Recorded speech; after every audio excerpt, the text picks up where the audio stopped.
Hey, Algebra 1 students, trust each of you are doing well and you're enjoying this little extra time at home and enjoying your online classes. Today we'll be starting off with lesson 89, looking at some characteristics of quadratic functions. In a lesson not too long ago, right before we had our break here, we were looking at identifying what did a quadratic function even look like when we saw our equation. Remember, a quadratic equation was something that had to have the x squared. It had to have something that had the exponent of 2. You were not allowed to have anything that was above the exponent of 2, otherwise that would not have been a quadratic function. But the main characteristic was we did have to have the x squared in our equation if we did consider that to be a quadratic function. Today in our lesson, we'll be looking at about 3 or 4 different characteristics of these quadratic functions. We're going to start off kind of looking at some characteristics about their graphs. You're not responsible to graph them yet. We're going to look at the graph together and be able to pick out some different pieces of information. Then we'll finish up our lesson today by looking at the equation and also being able to pick out some characteristics.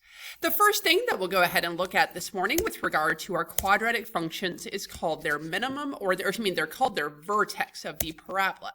The vertex of your parabola is the highest or the lowest point on your parabola. Now, if you don't remember, the parabola was your U-shaped graph when we go to put that on the Cartesian plane. I'll show you an example of that in just a second.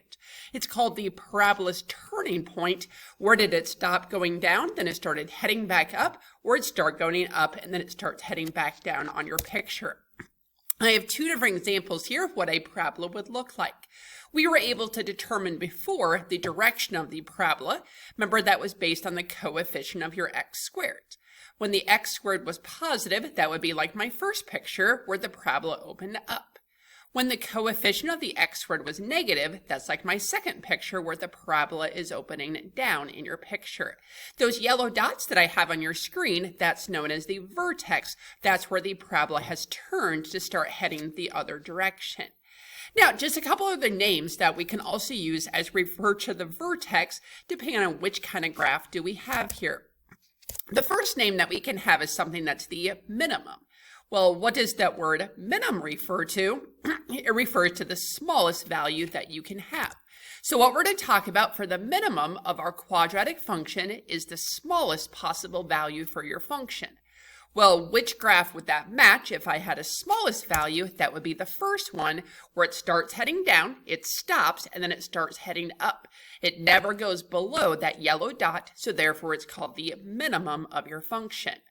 Well, I hope you would think, well, if I have a minimum, then that means the other one would have to be known as the maximum of your function. The maximum, well, what does that mean? If I have a maximum, that's the most I'm allowed to have. So that's going to be the greatest or the highest point that you have in your parabola or in your quadratic function. That would match the second graph that I showed you earlier, where the parabola is heading up, and then it stops, and then it starts heading back down. That yellow dot is the highest that the parabola is allowed to go, so that's referred to as the maximum of our parabola. We're going to be picking out that as we're going to go ahead and look at our graphs here in just a couple minutes through our examples. And the graph is going to say, or the question is going to say, go ahead and pick out the minimum or the maximum of the parabola. Well, I know the minimum or the maximum is located at the vertex because that's the highest or the lowest that you can go. Well, if I think about going up for the highest or going down for the lowest, what part on the Cartesian plane goes up or down? It is the y. So we're going to notice as we go to pick out the minimum or the maximum, it's going to be the y coordinate of the vertex. Now, the vertex is a point. Every single point contains an x and it contains a y, and they're in those order, x comma y. So after we're able to identify the vertex, this minimum or maximum will be the second number that we're going to have inside of that ordered pair for the vertex, and that's going to allow us to pick out the minimum or the maximum for whatever the question refers to for the graph. Another thing that we're going to have to determine about our quadratic function based on the graph is called the domain. Now, we talked about domain way back near the beginning of this school year, and domain, which is simply referred to as the x values of your question. Well, what x's am I allowed to use when I go to graph? I can use anything. So every single quadratic function that we'll look at together here in our lesson today, the domain is actually going to be all real numbers. Remember, that's the fancy looking R symbol that we have in math. The last thing that we'll have to pick out with regard to our graph is we're going to have to pick out the range. Now with the range, that was the y's that we had in the question.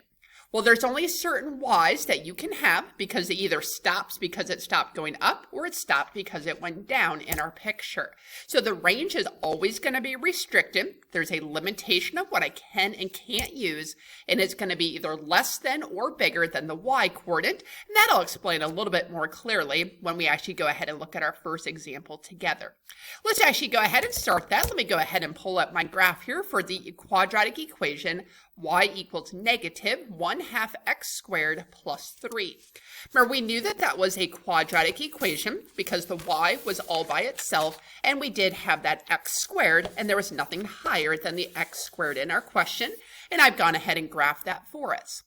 Notice that the parabola is face down because what I have right in front of the x squared term was a negative, and we were able to pick that out before based on the questions that we've already answered together.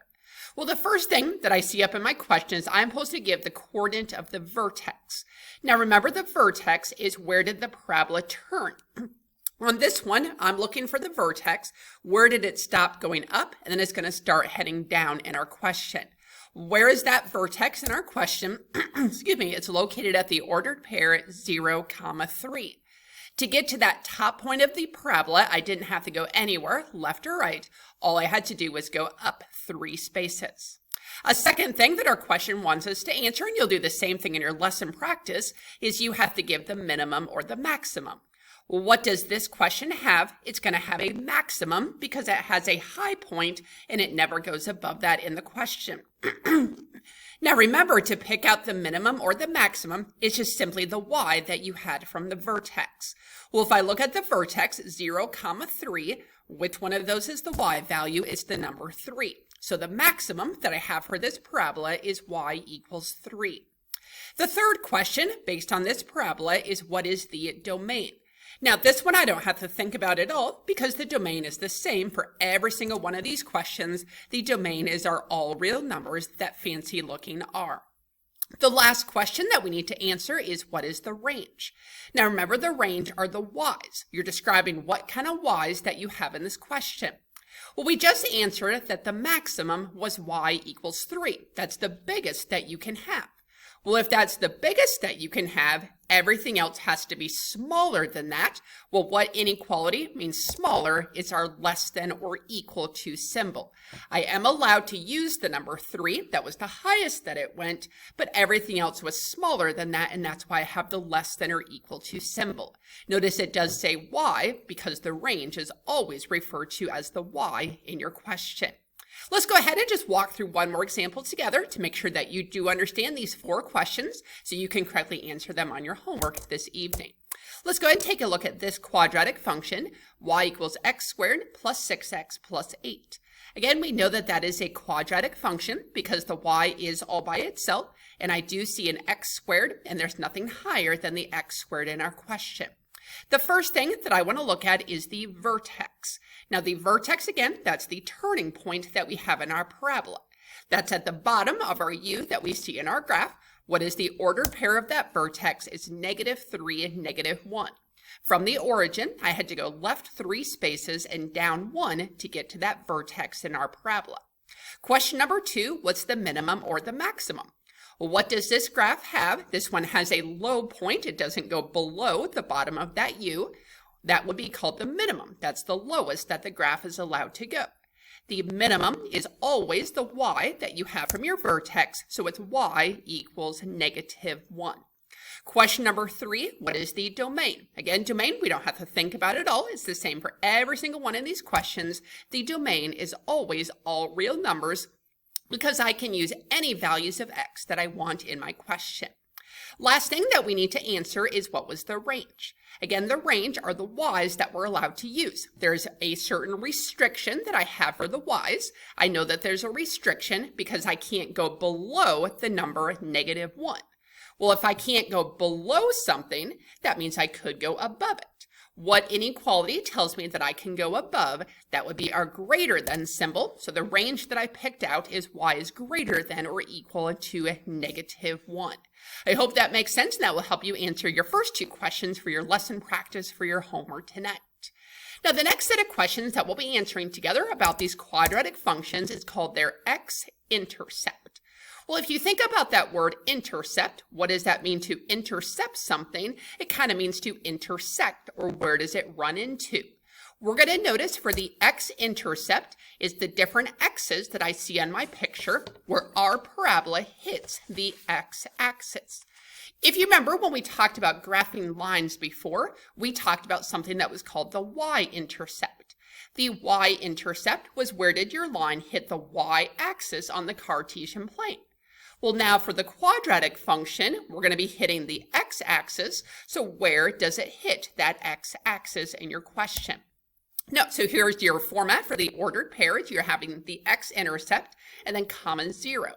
Notice the y is always going to be 0 because all you're doing is going left or right on the x-axis. You're not going to be going up or down at all in order to pick out that x-intercept. Now, our textbook also refers to those as the zeros. So I don't want you to be confused. Well, what does that mean? I'm supposed to pick out the zeros. That just simply means you need to pick out the x-intercepts. You need to pick out where does your graph hit the x-axis because y equals 0. That's why they're called the zeros of your function.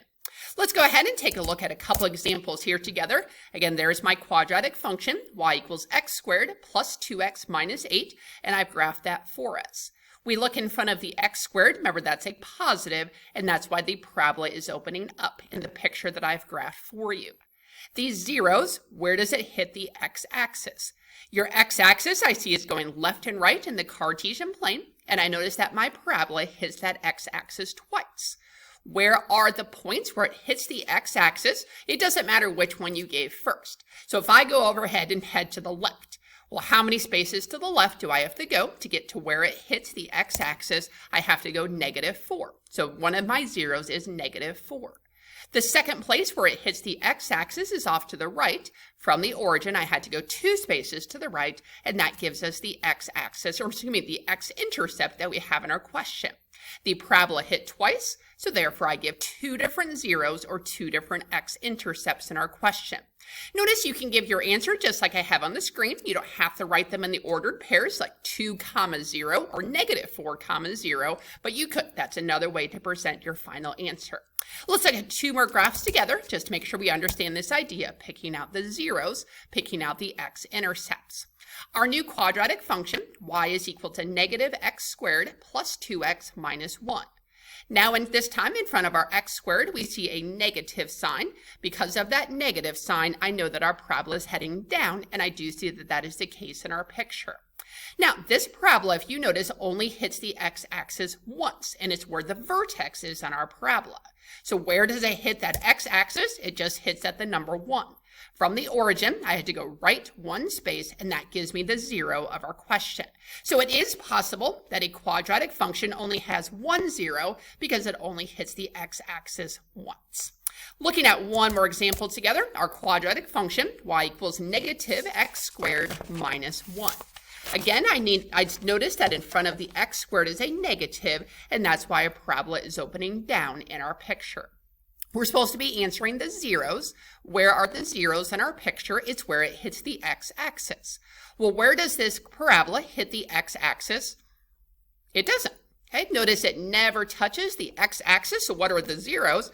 I don't have any. Now, notice I didn't say x equals 0. Because that would have meant that it hit at the number 0, and that is not the case. It never hits the x-axis, therefore there are no zeros that we have here in our quadratic function. One more thing to talk about in our lesson today about our parabolas, and it's called the axis of symmetry. Now, if things are symmetrical, they're the same on both sides of our question. Well, if I look at our parabolas, they're all in that U kind of shape. Well, that means there's something that I could put down the middle, and that would split our parabola into 2 different sections, and that's exactly what we're supposed to be answering here for the axis of symmetry. The axis of symmetry is going to be a line, and I'll show you how to write these answers in just a second, and it's going to divide your graph into 2 equal sections or 2 mirror image halves on your Cartesian plane, on our parabola. How do I know where this axis of symmetry is going to be located? It's through the vertex of the parabola. It's got to cut right through the middle. Well, what's in the middle? Where I have the vertex on our question. We're going to notice for the axis of symmetry, how we set up our final answer, it's always going to be from the x that we have in our vertex.